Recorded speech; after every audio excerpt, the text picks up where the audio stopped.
Imagine a world where the map of South Asia is redrawn overnight. A world where India, in a bold and unprecedented move, seizes control of Bangladesh's Rangpur division to secure its lifeline to the northeast. What would this mean for the region, for India, Bangladesh, and China? Let's dive into this high-stakes geopolitical chess game. The Siliguri Corridor, often called the Chicken's Neck, is a narrow strip of land in West Bengal, India, that connects the northeastern states, known as the Seven Sisters, to the rest of the country. This corridor is not just a geographical feature, it's a lifeline. It's crucial for trade, communication, and military mobility. But its strategic importance comes with a vulnerability. It's flanked by Nepal, Bhutan, and Bangladesh, with China looming just beyond. Recently, tensions have escalated.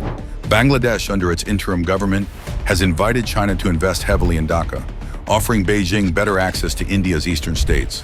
This move has raised alarms in New Delhi, especially after Bangladesh's chief advisor Muhammad Yunus referred to India's northeastern states as landlocked and positioned Dhaka as the guardian of ocean access to these states. In response, India has taken decisive action. The deployment of S-400 air defense systems near the Siliguri Corridor is a clear signal of India's determination to protect this vital artery. But what if India decides to go further? Now let's consider the unthinkable. What if India decides to cut Bangladesh's chicken neck by taking control of the entire Rangpur division? Rangpur in northern Bangladesh is adjacent to the Siliguri Corridor and is a key area for connectivity and trade. If India were to control Rangpur, it would effectively secure the Siliguri Corridor from potential threats, both from Bangladesh and China. This move would give India a buffer zone, making it harder for any adversary to cut off the northeastern states. It would also send a strong message to China, whose growing influence in Bangladesh has been a source of concern for New Delhi. But such an action would be nothing short of a declaration of war. It would violate international law, strain diplomatic relations, and likely lead to widespread condemnation from the international community. Bangladesh, despite its current political instability, would not take such an aggression lying down. It could lead to a full-scale conflict, drawing in other regional players and potentially destabilizing the entire South Asian region. From India's perspective, however, securing the Siliguri Corridor is paramount. The corridor is already a choke point, and any threat to it could have disastrous consequences for India's territorial integrity and economic stability. If India perceives that China is using Bangladesh as a proxy to encircle India, it might feel compelled to take preemptive action, even if it's drastic.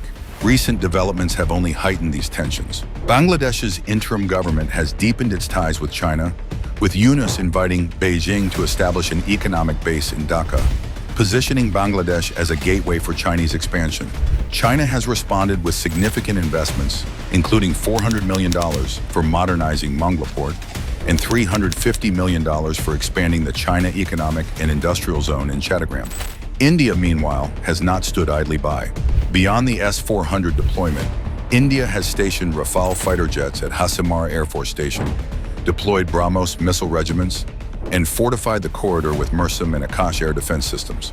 The Indian Army's Trishakti Corps has also conducted regular combat exercises to enhance operational readiness. These moves underscore the growing strategic competition in the region. China's Belt and Road Initiative, BRI, has already given it a foothold in Bangladesh, and India fears that this could be used to encircle its northeastern states. The Siliguri Corridor, already a narrow and vulnerable passage, becomes even more critical in this context. So what does this mean for the future? Is war inevitable, or can diplomacy prevail?